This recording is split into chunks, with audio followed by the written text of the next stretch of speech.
when you have a child, it's obviously a drastic step, but a necessary step, because it had come to a point in time where I guess that was the only way to go about making this equation as okay as possible. Yeah. My boy was almost 12 years old. He had a fair understanding. We like to think he was aware of what was happening. You know, they can sense it. They can almost smell things in the house. Yeah. So among the three Khan brothers, he's possibly the calmest and the most restrained one. Or maybe that's just a facade. Today we have Arbaaz Khan joining us in conversation with Pink Villa. Personally too, you know, Salman sir has always spoken about the career graph that he's had, the kind of ups and downs that he has had. You've also had that. Everybody in the family has. He's always said that, you know, it's your father who grounds you guys down. How important or how difficult has it been for you to deal with those situations in life when professionally there has been a dip, or maybe, you know, you struggle to get the next? Okay, so I have encountered that scenario for the longest time, right? I've had a checkered career. Yeah. I've had my ups and downs pretty much for as long as I've had my career. It's not been like Salman's career, which has been ascending, right? It's just like going up. There are some people who've had that scenario. So for me, I have dealt with those scenarios. I've enjoyed that ride. I've enjoyed the high. I've enjoyed the low. I've enjoyed that little success that I had. I've enjoyed the failures also because I've learned from them. Whatever. So I have never ever been bothered by them. My father tells me a very interesting line that says, I think it's a line by MGM or whatever, success has destroyed more people than failure. That's you know, sometimes failure gives you the strength to go on, to improve, to get better. You know, success can make you complacent. Success can make you very, you know, casual about certain things. You know, so dealing with success is far more difficult, I feel, than dealing with, you know, failure. Failure gives you that pump. Yeah, karte yaar, aur karte. So I've had my share of failures, or considered failures by a lot of people. I don't look at it that way. I am so very happy that in so many years I'm still working and work is coming my way. It's trickling my way, but it's coming. It's okay, fine. But you know, talking of family values, that is where the whole, like, I think the entire industry loves the family because of the values that you guys have. There was a time when you said that personally too you were going through a difficult time. Do you think, first of all, because maybe you're a man, sometimes people don't really get to see that side to you where you might be struggling, or maybe overlook it at times, without being sexist? I'm saying that there are times when people do overlook that.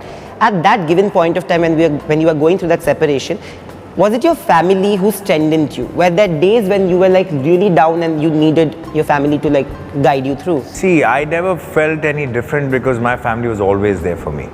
It was not as though they were rallying around me more around the time that my personal life was in that scenario. They were always there, you know, under any circumstances, and they don't need to, you know, really make an extra effort that, okay, now we need to probably put our arms around his shoulder. Now we need to give him 5 extra calls, or now today we need to call him more for like a dinner.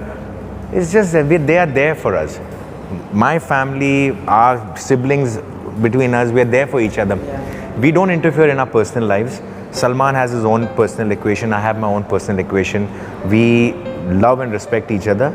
We sometimes are not even part of each other's, you know, celebrations or happiness, but we are definitely there when somebody is down and out. Yes. So I guess, you know, he has his own friend circle. He enjoys his time. Sometimes I'm not a part of it. I have my own friend circle. I enjoy. Sometimes he's not a part of it. And it's not as though my fun is only with my family. It's also with a lot of other friends and all that. And sometimes my family is not included in that. But God forbid, if there's a crisis, I can't rely so much on the people that I was partying and having a fun with. But my family is there standing like a rock for us all. So I think that's the hallmark of our family. You know, I had recently spoken to, like for my chat show, Maliaka and Amrita had come together, and they said that, and they said it very beautifully, and I believe in it. You're a great brother, but you're an even better father. And today, when I see the equation that you guys share, especially because of Arhan, the kind of modern day relationship or a parenting note that you guys are sending out is beautiful.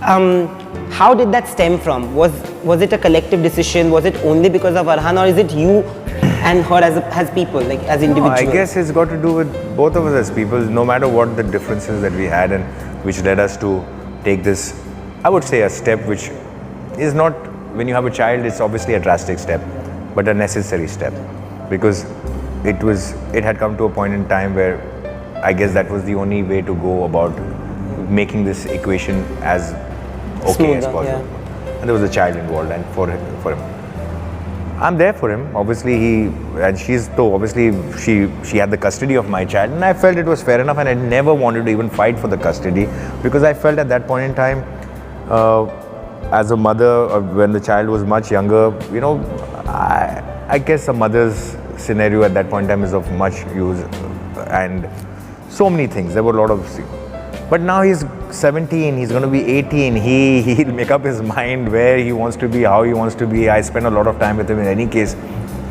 he's a lovely boy. He's growing up to be a good boy, and it's good. Yeah. So He's very sensible and sorted, but you know, when you were taking that step, was it difficult to break the news to him? I guess, you know, we underestimate the intelligence of children. My boy was almost 12 years old. He had a fair understanding. We like to think he was aware of what was happening. You know, they can sense it. They can almost smell things in the house. Yeah. So he could see that. So there was not much needed to kind of sit him down to explain to him. But he was pretty much aware, and it was all okay. But thank you for this lovely conversation. It's always lovely talking to you. Same, yes. And you're doing such a fabulous job. I watch you on all your shows and your interviews, and you're very endearing. Thank and you you're so very good, and you please continue. Thank you. Alrighty, take care. Thank you.